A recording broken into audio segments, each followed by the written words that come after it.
Hi, everyone. Thanks so much for being here for this special screening of The Girl Who Left Home. The film is written, directed, and produced by Mallorie Ortega, who we're fortunate to have joining us. And we are going to be followed afterwards by a Q&A with a whole bunch of people that I'll allow to introduce themselves at the end. But I want to hand it over to Mallorie for a moment to say a few quick words before we start the film. Thanks.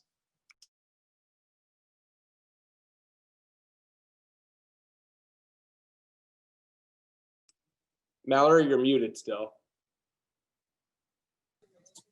Hi, everyone. Thank you so much for being here and watching our film. I'm Mallorie Ortega, the producer, writer, director, and lyricist of the film. This is... I am Liz. Go Trojans.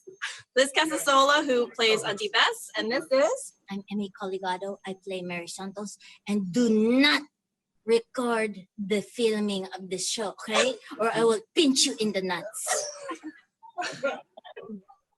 Yes, Emy Coligado, yes. So thank you guys so much. I see Matthew Halla here riding his bike. I see Harry Locke, he's been at his home. Thank you so much, Megan Seeley, for being here. Lindsay Armstrong, one of our editors. Katie McClellan, and Steve Greist, I see you're in the room. Alex Winkler, thank you all for being here. This has been such an amazing journey with all of you as USC Trojans. And who knew we were gonna make this incredible film together? I'm very, very excited for all of you to see this film. Thank you, Alex. I will, I'm sorry, Michael, I'll pass it off to you. I think that's it on my end. So Amelia, if you want to start the show, and everyone just be sure to stick around for a great talk after the Q&A. Thanks.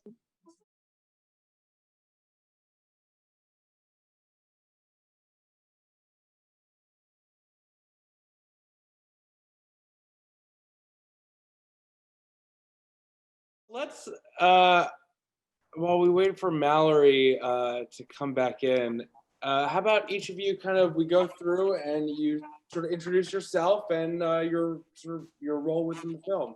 And if you are an alum, which I think quite a few of you are, when you graduated from what division.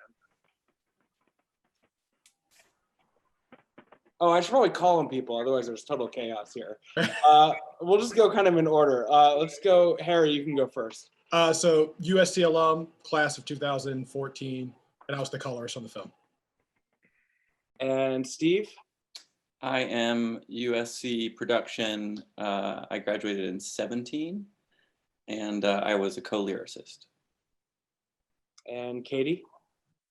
USC alum, 2016, and I'm one of the editors. Lindsay? I graduated 2014, and I'm also one of the editors. Megan? Hey, I'm Megan. I played Claire, and I graduated technically in 2017. Alex? I'm Alex Winkler. I went to USC for the film school program in 2017, and I was the composer and songwriter. And Matthew? USC 2015, cinematographer. Well, thanks so much to all of you for being here. I'm not totally sure what happened to Mallorie. I texted her and she said she was coming on soon. Okay. The director's allowed to make a late appearance. Yeah, the grand appearance. So did each of you, I want Mallorie to kind of answer this part of everyone coming together too, but did all of you know each other through USC? If you had all met before during your time there? Mostly. Mostly? Yeah. We had some loose connections, like for instance, Steve and I, the lyricist, we had actually worked on something else at a USC project prior. So Mallorie is sort of a mutual friend of both of ours, and it just worked out that way. So some of us, I think, have those kind of connections together. So the two of you individually hadn't really met before. It was through Mallorie that you kind of came together for this. Oh no, we had worked on a short film together, and then we also happened to know Mallorie separately. Got it. Yeah, yeah. So it felt quite natural then coming back together for this project. Of course. Easy peasy. And we have Mallory here. Hi. Hi, Mal. Hi guys, sorry about that. I was traveling. So Mallory, we were just sort of talking about how this crew knows each other and came together. Maybe you can kind of fill in the gaps here of sort of how you brought this group together to make this film. Definitely. I mean, so Katie and I and Megan actually were in the same cohort. And so they've been longtime friends with me. Matthew Halla and I met on a thesis film, and I just loved his work. And I don't know, I just really wanted to see how that collaboration would work with him and I. And I asked him, hey, would you like to be on this project with me? And we worked on a proof of concept together. And it felt, it just felt very natural to work with him. And same with Alex Winkler. He was actually maybe the second person I got to work with on this project. I found him on the USC composer website, and he was the only one that had musical theater background. And yeah, we watched a movie together, and we talked about The Girl Who Left Home. Previously it was called Nana Go.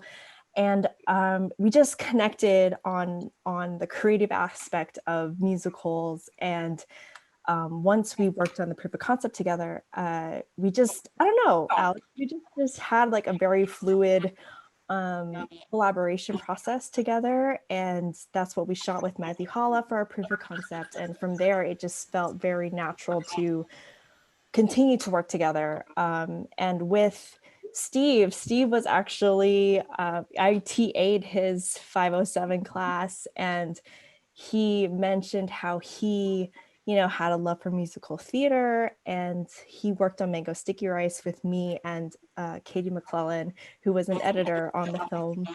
And it just kind of felt very cohesive in that way with those people. And Megan Seeley, I produced her thesis film, which was so fun. And she was the director and lead actor for that. So it just felt natural to continue to work with Katie and Steve and Megan Seeley.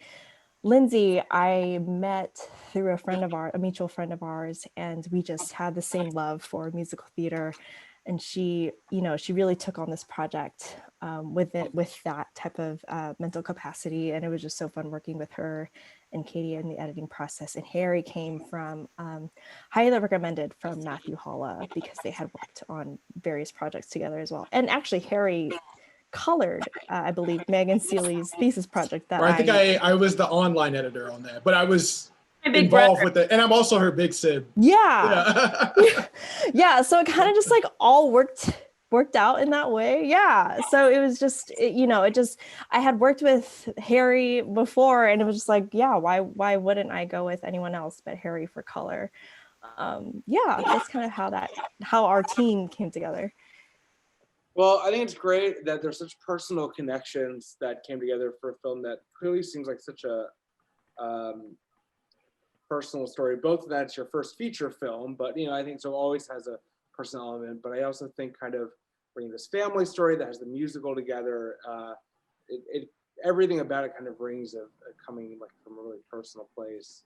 I'd love to kind of hear you talk a bit more first before we get to the musical component, kind of about the origin of this story and where it came from, and when you started working on it. Yeah, I started writing it my last year at USC. So that was 2016.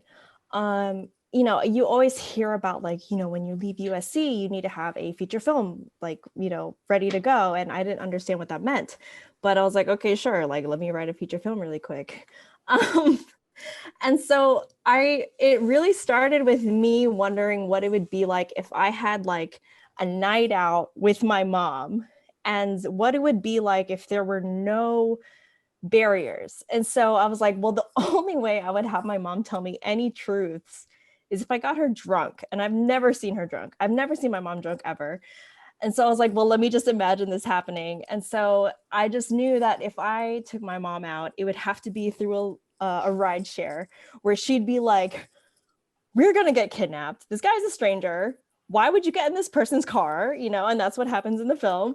And if I took her to a speakeasy where it was like in the middle of nowhere, maybe the bad part of Los Angeles, but once you go in, there'd be like amazing lights and a great ambiance. And that's just like how it started, and what truths that would come out if I got my mom really loose. Like, I feel like we would really connect on a deeper level if there was no barriers of like parental versus, you know, child relationship, if there were no secrets. And, you know, the karaoke scene is basically where this film started, is like finally telling each other, like, you know, these are the hardships of being an immigrant American. And I'd be like, well, this is the hardships of all of those expectations as a first generation American that you're putting on me. And from there, it was like, okay, how do I expand this world? How do I tell a cohesive story within that? So it started in 2016, and it just, you know, it propelled forward from there. So it's really interesting because I think, you know, the story could have stood on its own in some ways without the narrative of John and the father, and yet it was such an important and grounding aspect that ended up pulling it together at the end. I'd love for you just to unpack a little bit more about sort of that exchange that you foreshadow in the beginning, and the choice to kind of emotionally ground the film in that scene. Yeah, I mean, I think John stems from like I mean, just to be like brutally honest, just like, you know, the expectation of being with someone who your parents expect you to be, and to, you know, create a future together with. And so John for me is more of like that with my parents is like, you know, they want you to be with like a doctor or someone who can take care of you and just like has everything that will propel you forward. And honestly, that's kind of what, from my experience as a Filipino American, like that's just what they want. They want someone who can take care of you, regardless of like what they do, regardless of what they think is better for you as like an emotional person, or as for growth. And so I think that, you know, every step of the way, it's something that me and like my sisters and people, you know, other of my friends who are Filipino American first generation, like that is such a huge goal, is to find someone who will take care of you. Where the American dream for me really is about like, what can you do for yourself? How do you stabilize yourself to continue on to be a successful person? And that's such a huge conflict when you're raised in this type of culture where you're raised to be a wife. But for me, I'm like, I can see where my friends are going. I can see where the dreams are. And that's not my dream. Like my dream is to be someone who can propel my voice forward, someone who can be independent by themselves. And I think that's a lot. That's like, that has to do with a lot of Filipino American experiences from what I see, just from my friends growing up in Maryland, where this takes place, is like, that is the expectation of a Filipino American, to be a wife. And for me, it's like, there is so much more in the world than, yes, being a partner is fine. Yes, that's what I want. But to be more of an individual and be someone who can be a spokesperson for what you believe in.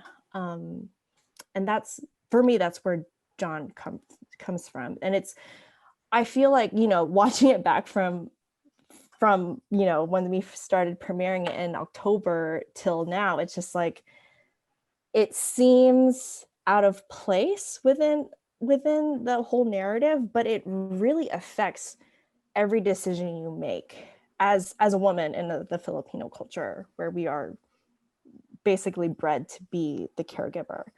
So that's how that is for me. So I'm glad you're kind of bringing it up to the context of this sort of Filipina experience of you know, and kind of connecting it to that world, because there's a lot of, I think that also really is kind of it's the current that flows beneath this film the whole time in some way. I think I'd love to hear you just say a little bit more about the different elements that you wanted to, that were important to you to bring from your culture visually into this film, as well as sort of narratively, and sort of how things that you felt important for you to express as part of this.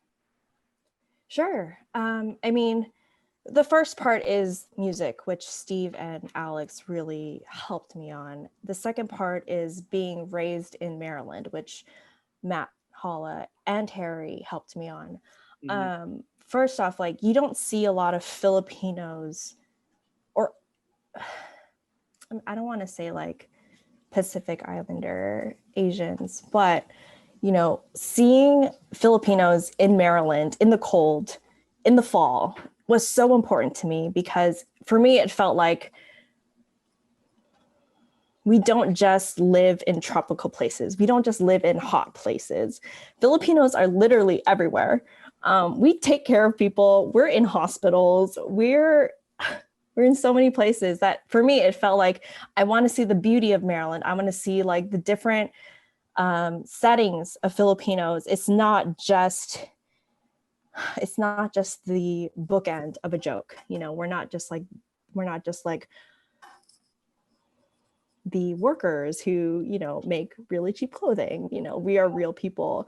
And so for me, the setting was very important. And, you know, showing the lush fall that Matt, you know, got to, he sneaked shots for the fall, and I'm very glad he did, because we used most of them, you know, and I didn't realize how important that was until we were cutting with Katie and Lindsay. For the music, it was very important because we just sing, for me and Haven, I know we just sing all the time. Me and my sisters, we can bust out singing. We'll start harmonizing up and down.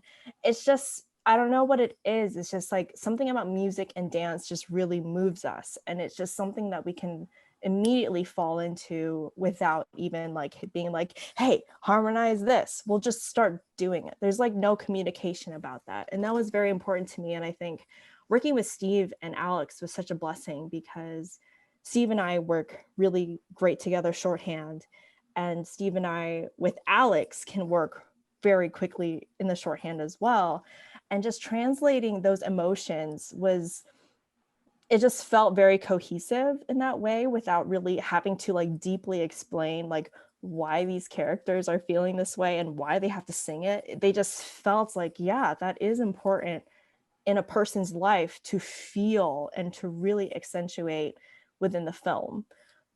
So those are the two things that really felt important to me, was like the musical aspect. Like if you ask any Filipino, really, if they can't sing, then they can dance. If they can't dance, they can't sing or dance, but they will own it regardless. So it's just like something we really feel, and it doesn't really take much to get into it. Let's so Steve and Alex, let's talk a little bit more about that sort of music writing process. First of all, was the story of the script complete at the stage of when you were coming up with the lyrics, at least, or was it kind of a simultaneous process? I think the story was pretty solid by the time. I mean, I because I know Mal, I think I read an earlier draft at some point, and she was working on lyrics before I even came on, so she had a good chunk of stuff done, and I just was coming in to help her finish in time, you know. But no, the story was all there, and I feel like exactly like she said, the music, the lyrics at least, I don't want to speak for the music, but the lyrics was relatively easy to write because it really just did come from the characters in the moment. I mean, it would be almost like writing a monologue in a play, and then you just make things rhyme. Right. And it was interesting because I was on this project with Mallorie for so long. You know, like she said, she had to fundraise the film herself, and she made these pitch videos where we wrote songs to help raise money for the movie.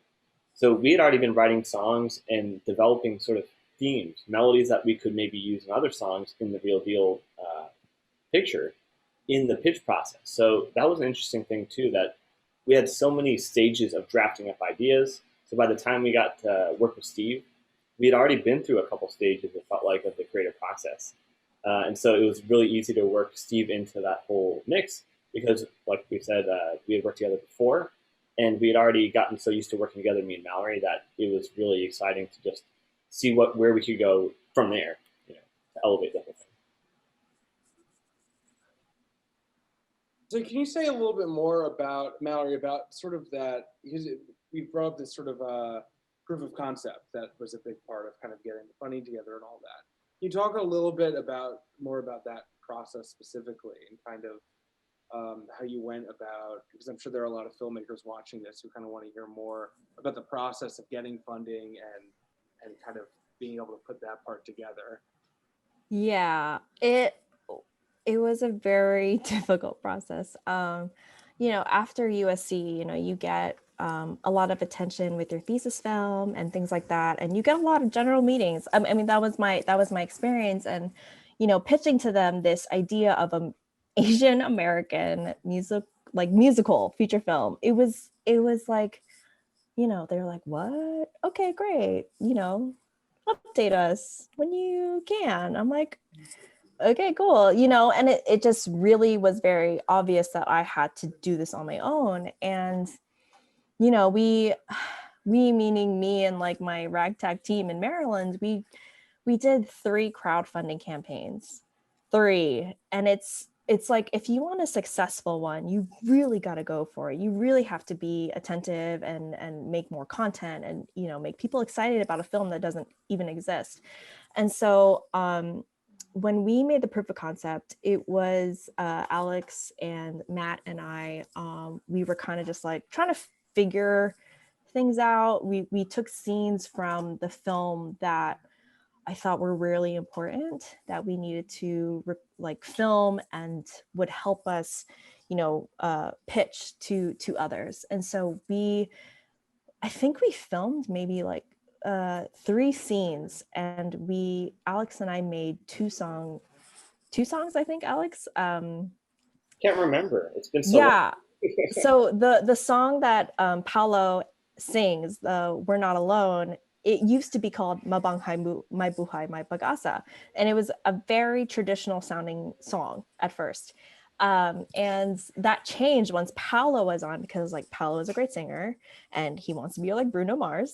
So we need to have like a poppy Bruno Mars-y song. And so we first had the original Habang Mai Buhay song, and then we had the initial karaoke song that was supposed to be like ABBA.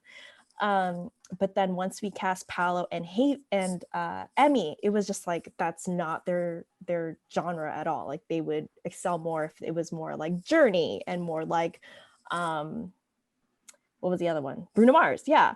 And so it really evolves from there. And making that proof of concept, I think in total was 20 minutes long.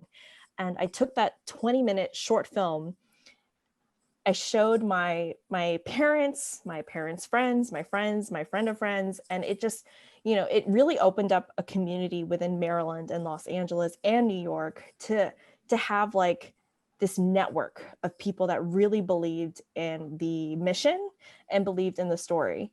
So we had like a lot of Phil-Am, people, a lot of like, doctors and nurses, just like my parents' friends who had money, essentially, just to be brutally honest, and who have always wanted to be part of this community. And, because they knew me from growing up, they were like, yeah, Mallory, like, of course we'll support you. So we had, so through the crowdfunding campaigns, we got like friends of mine from middle school, from high school, from college, just donating money, which was insane to me. And then they would show up on set. I'm like, oh my God, I haven't seen you since high school. What are you doing here? They're like, oh, we got an email because we donated. I'm like, what the hell is happening? But it was just so amazing that, people that I haven't been in touch with, it brought me back to this community that I thought I had lost because I moved away. And, from there, it went further. So I started my own production company. I got donations from the crowdfunding.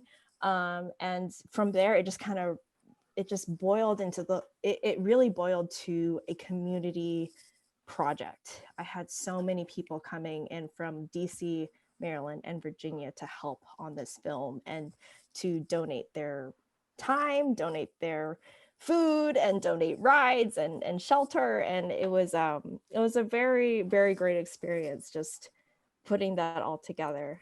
And that's kind of how it all came together. Yeah. Yeah, it can. I think it's an underrated ability to be able to shoot in a hometown, especially because I think it builds a lot of momentum that goes a very long way with these sorts of films too.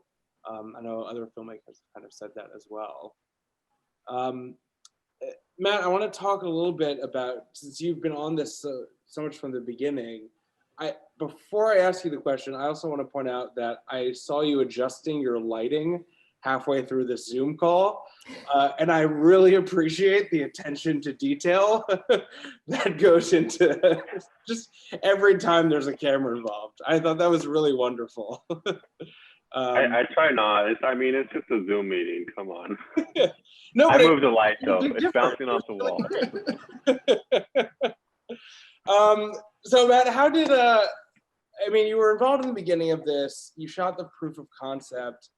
One thing that I noticed about the cinematography in it was that there's actually a lot of handheld usage, which is not always as common for some musicals. But I thought it was really interesting in this technique that way. And I want to hear about how it's evolved from that proof of concept to what the final product was, but also kind of what your vision was of it, sort of when putting that together. How it's evolved from the proof of concept? Yeah, you can start with what the vision was with the proof of concept, and we can talk about the evolution from there. For me, it was always just knowing that we didn't have a lot of money and that hopefully we were going to be in real places and wanting it to look real and wanting it to also look good, but also wanting to let the actors be able to move around, and knowing that we didn't have a lot of money, not in the bad way, but we didn't have a lot of money. So I needed to shoot it. We needed to shoot it in a way that would be easy and could be done cheaply and wasn't going to take a million setups in each scene. So yeah, kind of just letting the actors and the characters be alive in their world and move wherever they wanted, and having the light to make them look good in certain spots that in the center of the room, for instance, was what I was going for. As far as handheld or not handheld, or is it on a dolly? Is it on a jib? Is it on a steady cam? Didn't really have a lot of crew for the jib. Didn't have a lot of money for the steady cam every day. We did have a steady cam for one day, but as far as the handheld stuff, I've always just been a fan of handheld. I think it makes you connect to the characters easier. It lets the camera be in the right spot to see into the character's eyes, into the actor's eyes. If they're not exactly in the right spot, I can kind of slide over a little bit and see their eyes better, or not see their eyes better if that's what the scene is necessitating. And then, like, a lot of the times, I think I saw most of the locations, so I knew what to expect before we shot. But for some of the stuff, I'll just say, like, the plan necessarily at the start of the day wasn't to go handheld, and just time crunch in certain locations where we get behind just because fault of no one, it just happened, and we just have to get this scene in half the time we expected or stuff like that. So that was like, do you want the scene or do you not want the scene? If you want the scene, like, Mallory and I both knew, we just gotta get it in the can no matter what. And we had to do that like a couple times, not intentionally, but yeah. So I mean, I love handheld in the right spots, and sometimes I hate to say handheld is faster and cheaper, but like sometimes we just had to do it faster and cheaper because that's where we're at. Yeah, that makes sense. And did you and Harry work directly together throughout that coloring process, or was it kind of like, here you go, Harry, do your magic? Harry, if you want to say about that too. Yeah, it was a pretty intimate relation with both Matt and Mallory, because, you know, as colorists, I mean, yes, there's the technical aspect to it of, you know, taking what comes from the camera, the raw image, and bringing color and life into it. But, you know, I always say that being a colorist, it's really a narrative device. You know, color work is doing the same thing that camera, writing, directing, acting is doing, is telling a story. And so the color needs to work with the narrative that's being done. And, you know, Matt and Mallory had a very clear vision of kind of how they wanted to push it. And I thought it was very interesting, kind of the look that we ended up devising for the film. Because I mean, usually you think of musicals and they're usually like really bright and poppy and saturated. And, you know, this, you know, we're talking about, you know, the camera work going against the grain. I think the color also goes against the grain of what you think of a typical musical, because it's kind of got this much more gritty tone to it, which it was really fun to work with Mallory and Matt on, to kind of inject that kind of energy into it. And, you know, it's fun to, you know, see people watch it and they say, wow, like the color is really cool. Like I wasn't expecting that, you know, for this style of film. And I, you know, that was kind of working with directly again with Matt and Mallory's vision of how they wanted to push that. And then me kind of following through with the execution. And then of course, you know, bringing my own little spin of things here and there where I could to, you know, bolster it. But it was very a close working relationship, bringing the final image together. Yeah, we spent a lot of time in a small room together, yeah, as well as like looking at so many screen grabs, and yeah, right, it was fun though. Yeah, absolutely. I depend so much on the colorist in the end to really like create that final mood to it. It kind of has like, it's like an intimate, personal, moody, inner mentality of the main character. So like getting that across in darker visuals was kind of like that's how I feel when I go home sometimes. It's like there's a lot of weight of the world on you, and you know, yeah. So yeah, the color like definitely like added so much. So thanks, Harry. My pleasure. Yeah.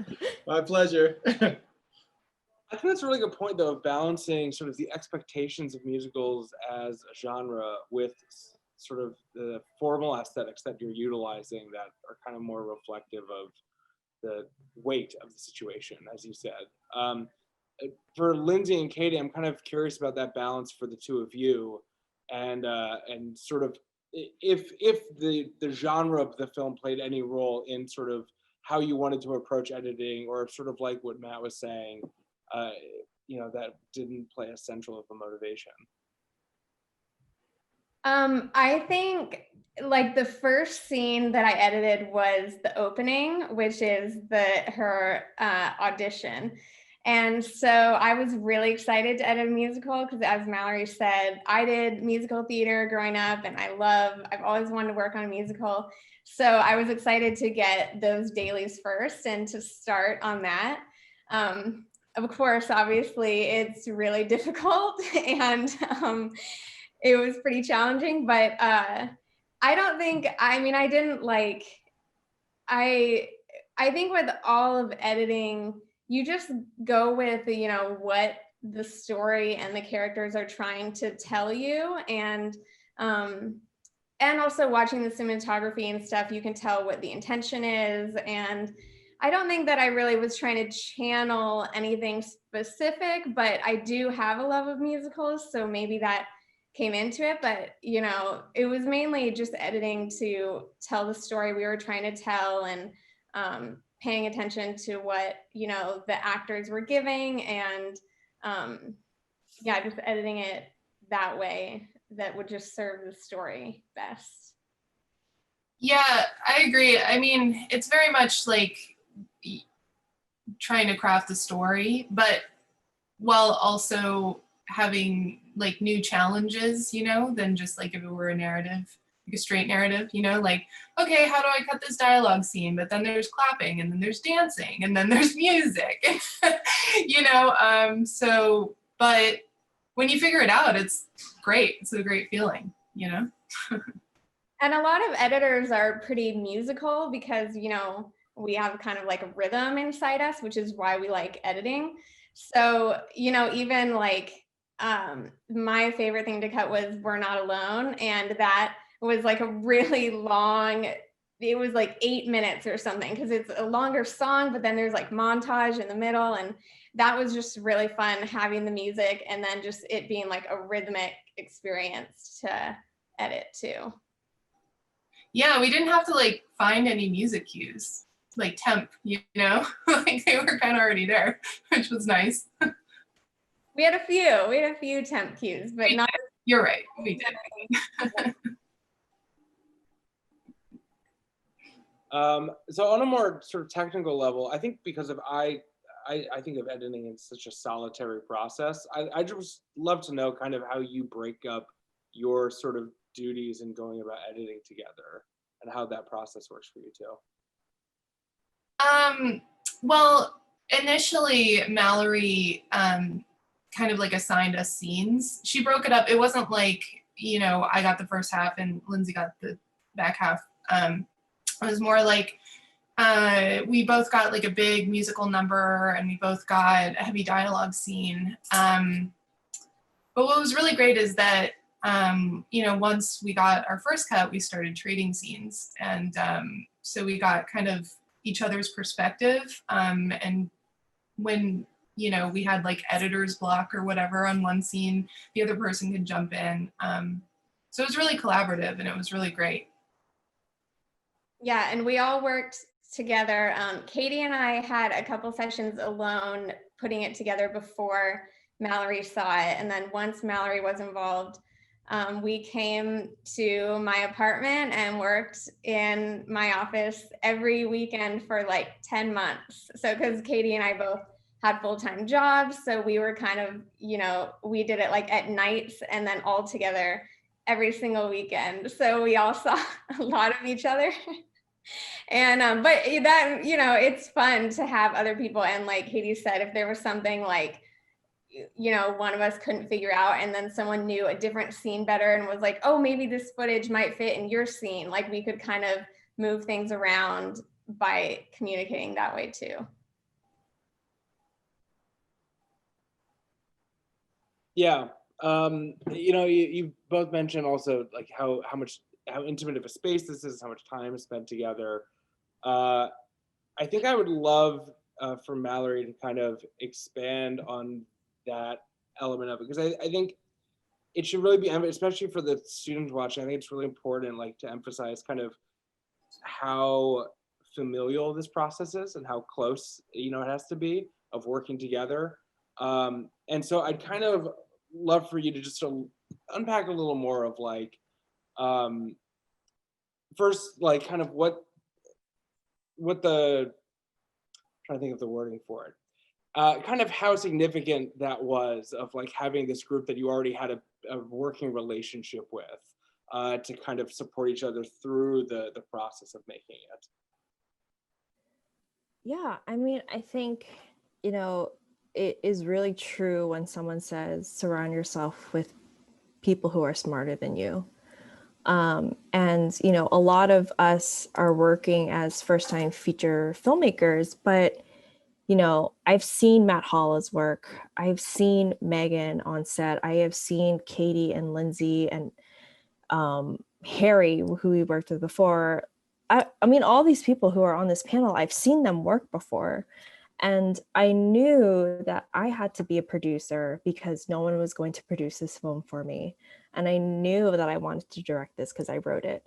And it really says a lot when you take that responsibility of, I know that Katie is better and I know that Lindsay is better. I know all these people are better than me at their specific concentrations. And I want to rely on them. It says a lot when you finally, give yourself into that.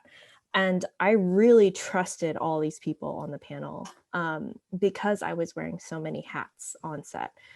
And not, I don't think I actually worked with anyone in their specific concentration until this film. I just knew that they wanted to be, for Lindsay and Katie, they wanted to be feature editors, and Matt wanted to be, feature cinematographer, and it's just, it's allowing yourself to, admit to that and letting go of those responsibilities.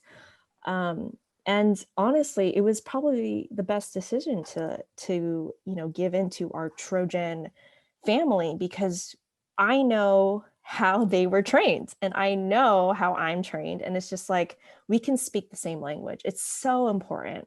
If you're working with someone for the first time, you at least would want to know what their process is. And I trusted all of these incredible filmmakers because I knew how their brain worked and I knew what they went through.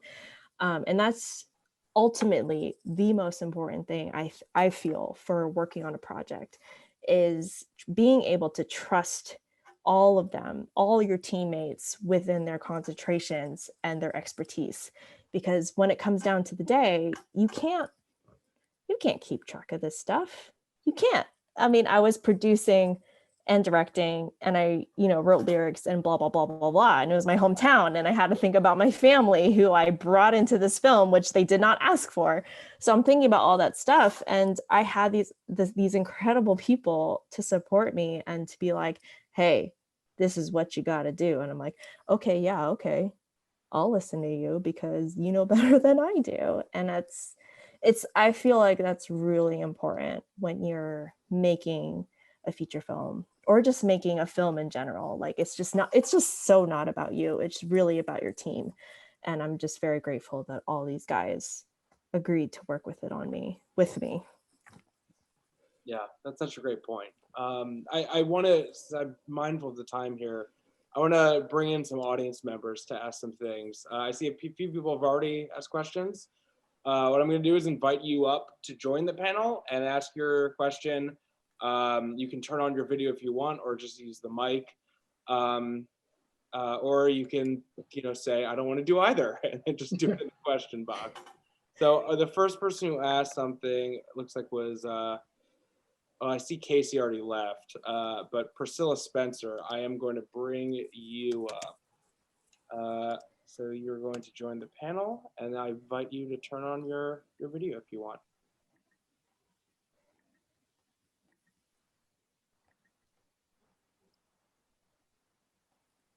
And I'm, all right. Can you What's see me now? Up? Yes. Hello.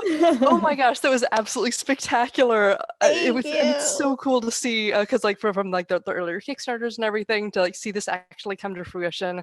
And I'm so glad that I got to see it tonight. Spectacular job, everyone. I like the songs were wonderful. The mother's song toward the end like had me in tears. It was so beautiful. And I wanted to know, was there a particular song that you felt like, which was kind of the hardest nut to crack, sort of going from sort of the song that you had in your mind to actually visualizing it and realizing it in this feature film? Yeah, for me, I don't know about Steve. For me, it's between The Girl Who Left Home that Haven sings live, and the church song where they're at the funeral. I believe, Alex, let me know if I'm wrong, I feel like that was the song that like we did first, and then like maybe weeks before the actual shoot, we completely changed. I feel like that one was continuously ongoing, and it was that one I feel like really informed me of the title of the movie, because it was previously, it was Nanay Ko, which means my mother in Tagalog. But once we redid that song, I was like, oh crap, like this song is about the girl, and this movie is about the girl. And I feel like we made that song maybe weeks before we were shooting, Alex. And I think part of it was because we realized it was the titular line of the movie. like the girl who left home, like it's in the song. We had to really grapple with that. It was the I want song of the movie. It was like, I want to be this kind of person. So it was her setting her sights on the person she wants to be. So it needed to really go hard and sort of deliver emotionally. And yeah, I think we just had to amp it up and like dig deeper emotionally, and sort of start from scratch on that aspect of it. Make sure it worked. Yeah.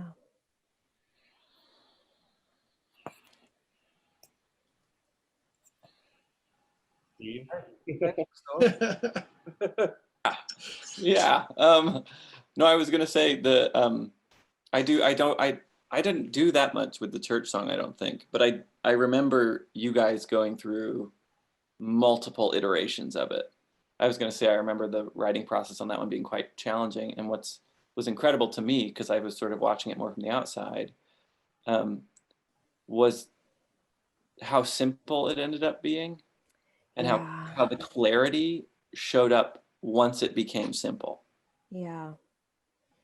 Yeah, I remember that song being very like more gospel, a little more like Baptist inspired. And yeah, at the end of the day, I was like, this doesn't feel right. Like it just feels too much. There's so much going on. And then we went back to a reference song that I had talked about like way back in the beginning. And we're like, okay, let's just focus on this reference song. And yeah, there's little to no words in that song. There's like really nothing happening lyrically in that song except for the impact of the words. And I feel like that just made the whole world of a difference. Right, and on top of that, what you did to shoot it, where you shot it in slow-mo, all of that, the space that created, like every word felt like there was, a minute between it because it was in slow motion. So it really, everything went into halftime. And so having less lyrics helps give you that, because if you're filling every bar with dozens of lyrics, obviously you lose that sense of time slowing down. So we had to focus on that too. Yeah. Oh, thank you. Yeah. It's good to see you. So good seeing you. So we have a few more now. I'm going to bring up Sally Stein. Sally, I'm inviting you to the panel now.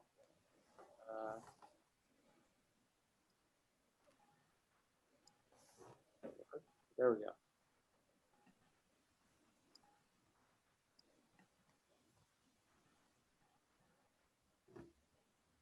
I'm a geezer and I'm slow on all this tech.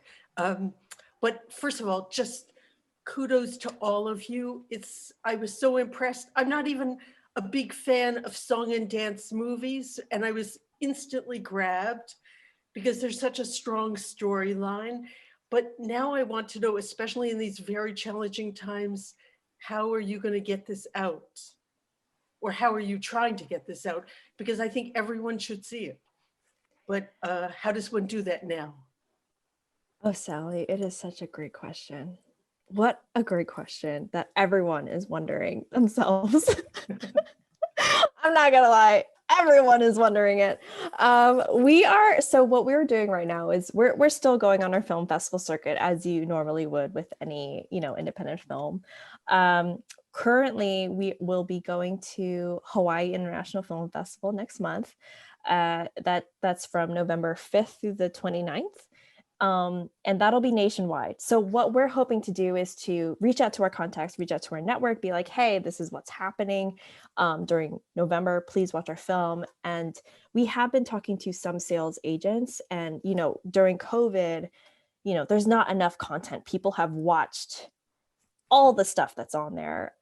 It's been so long. And so what we're hoping for is a reputable deal to be able to go either SVOD and then to theatrical, whatever happens. And, honestly, it's just no one really knows what's happening within the distribution world. No one knows if next year will people be go to theaters. No one literally knows. No one knows which state.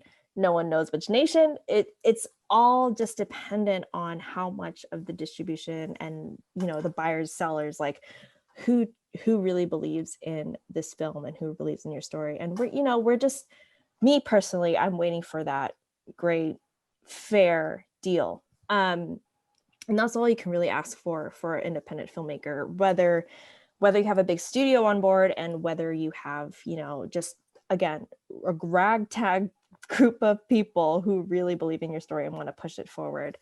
And honestly, COVID has oddly opened doors to a lot of other things. And I think people are now becoming more adjusted to the SVOD platforms. We see that with Hamilton and we see it with Mulan.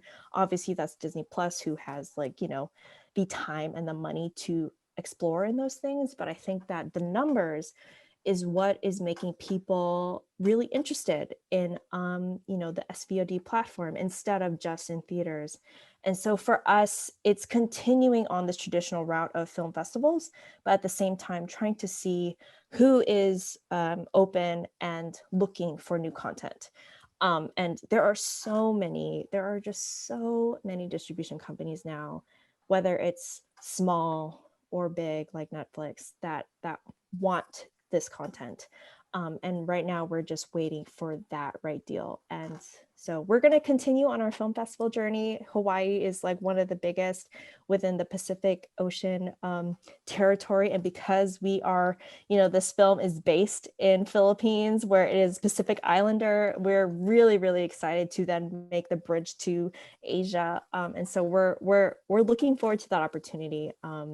And that's just, we just still have to keep our doors open and keep our film as exclusive as possible for people to want to buy our film. I'm going to make one suggestion, which is try to get some celebrity chefs to want to show little bits of it and to push it, to pitch it. Yes, I love that. The founder of Egg Slut, who is Filipino-American, but also all sorts of other chefs like Samuelson, who just came out with a new book and whatever. Yes. I just wish you well. Thank you so much. Thank you, Sally. Congratulations to the whole team. Thank you. Thank you, Sally. Let's bring up Laura next. Laura, I'm not going to offend you by trying to pronounce your last name. I'm sorry. We're going to bring you up to panelist. Hello. Laura! Hi.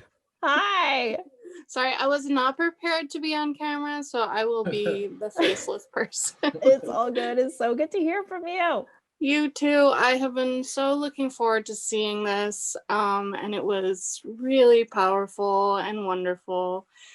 Just like someone else said, I definitely was crying at the end when the mother was singing.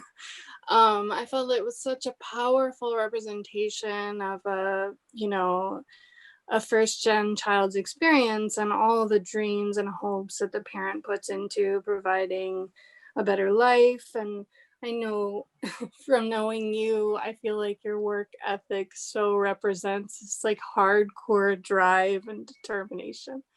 And I'm just so excited to see everything on the screen. And I'm just really curious, what is it like for you to see this come to life, to see a story like this depicted with such, with all the emotional maturity that you brought and the honesty of the experience. And then also I'm curious, after you have a chance to speak about that, what was the experience of the other filmmakers as they had a chance to really know what this story is like from working on the film, how their perspective changed. And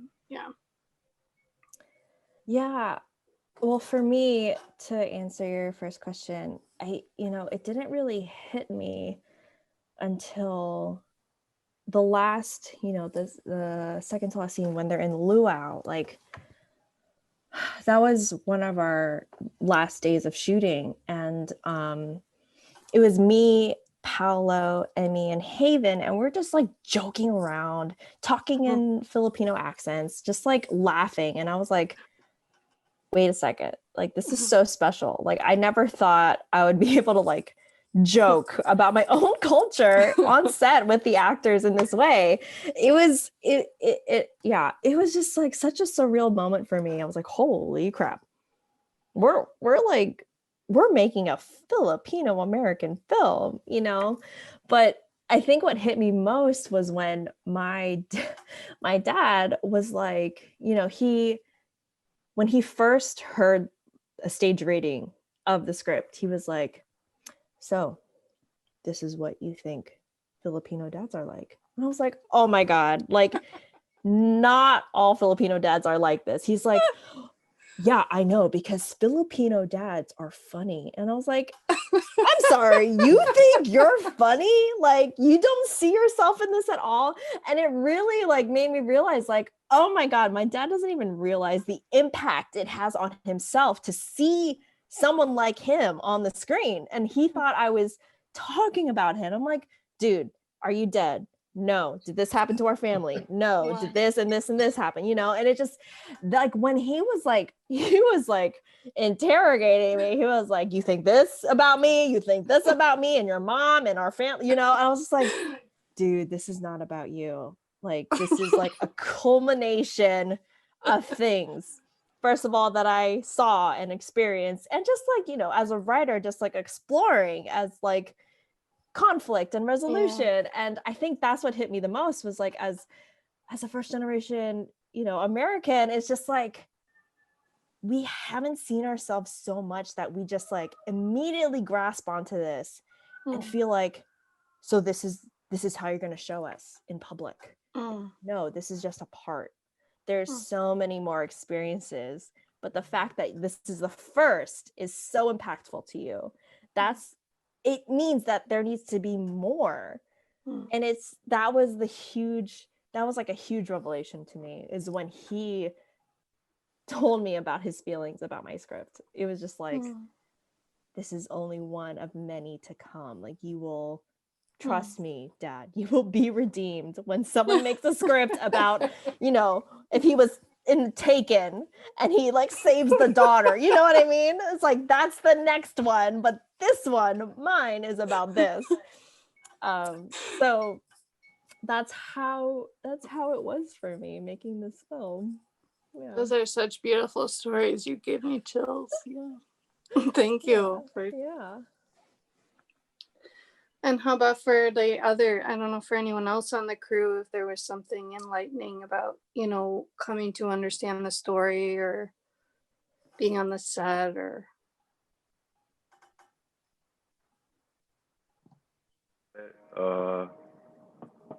I mean, I think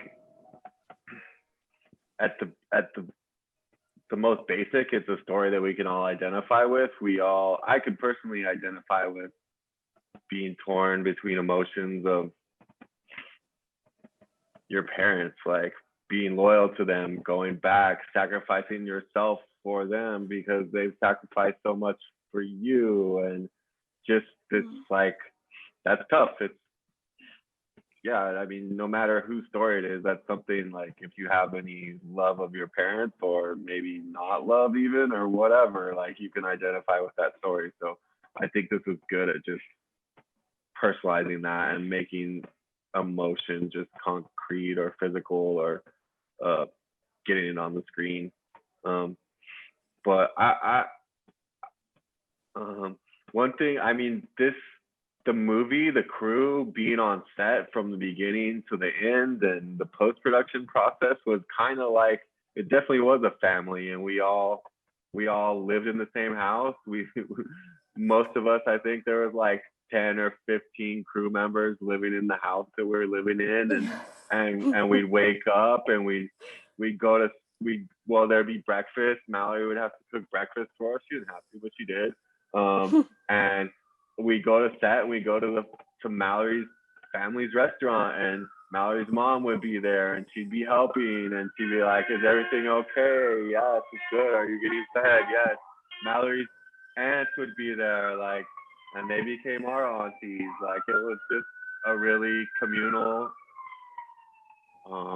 family experience. And like, I didn't know there wasn't a lot of Filipino people in Maryland, because I saw like so many over there. Just like everyone came together to get the movie made, and it was hard, and it was a grind at time, but like we woke up and just had a good time every day. So yeah, it was awesome. It was an awesome experience. Beautiful. Thank you both for sharing. Thanks, Laura. Good to talk to you. You too. Yeah, so amazing to see. So proud of this film. I hope it gets a you. lot of play time, as Sally said. Yeah. Yeah. We're gonna make it happen. Yeah. Thanks, Laura. I think we're kind of running out of time, but I want to let Jules ask the last question here. So, Jules, we're going to promote you to panelist.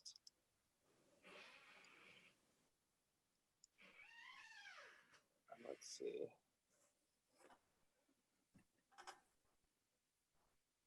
There we go.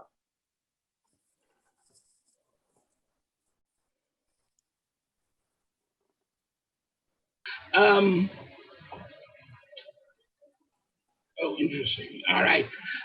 At any rate, I am involved with the family in Leyte and have visited the Philippines many times. And this film felt so much in one way like an American indie film, but a very well-made and bigger than indie film.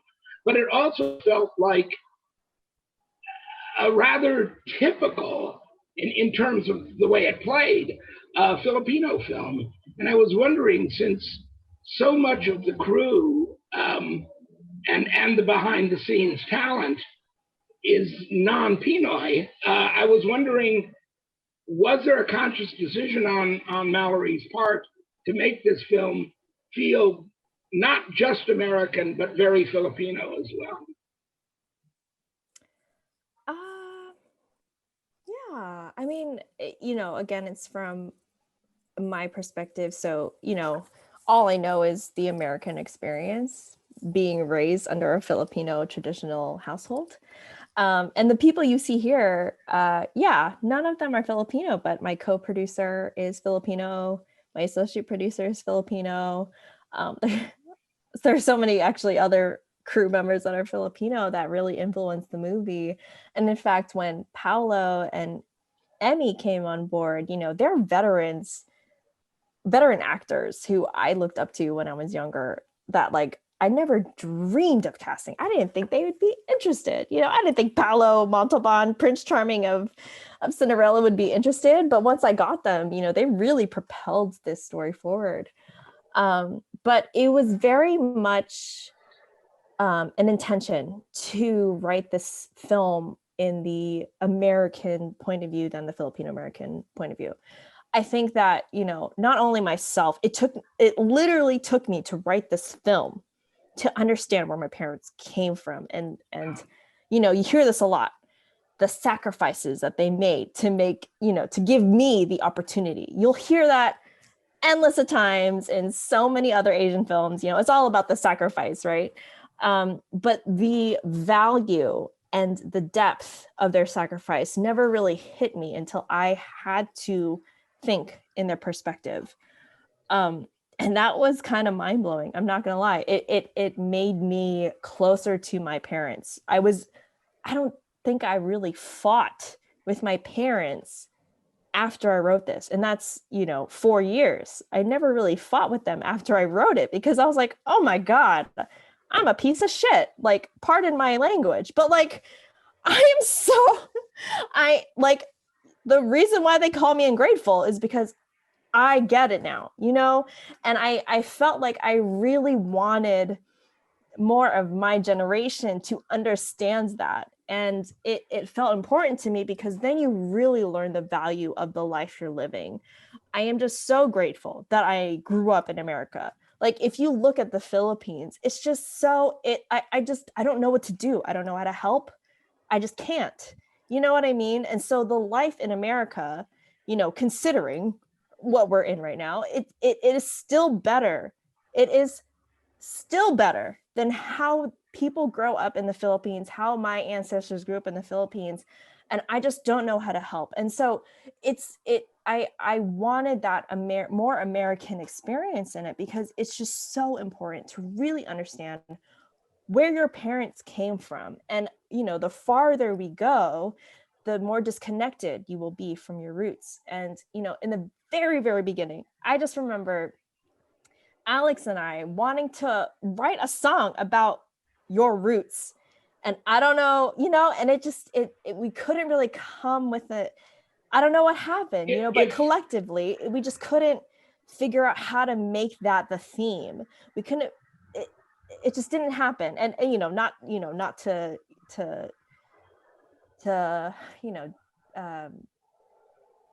speak negatively about what the work we did. I love what we did, but it's to bring the people back and to bring us to realize that there is a journey, and the journey starts at something, but just don't forget where it came from, and don't ever forget why your parents even came here.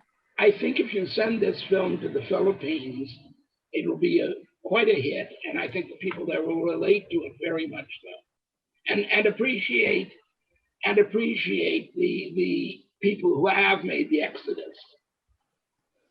Yeah, definitely. So thank you very much. It was a lovely film. I'm not into musicals. I'm not into family dramas. I'm not into movies about food, but I love this film. Thank you so much, Jules. Thanks, Jules. And thanks to all of you guys for being here and giving so much of your time tonight. It's been great getting to talk to you and see the film. And I wish you luck with the festival circuit. And please let us know what happened with the distribution. For sure. We'll look forward to tweeting about it on the USC social page. So good luck with everything. Thank you, Matthew. Thank you so much. Take care, guys. Yeah.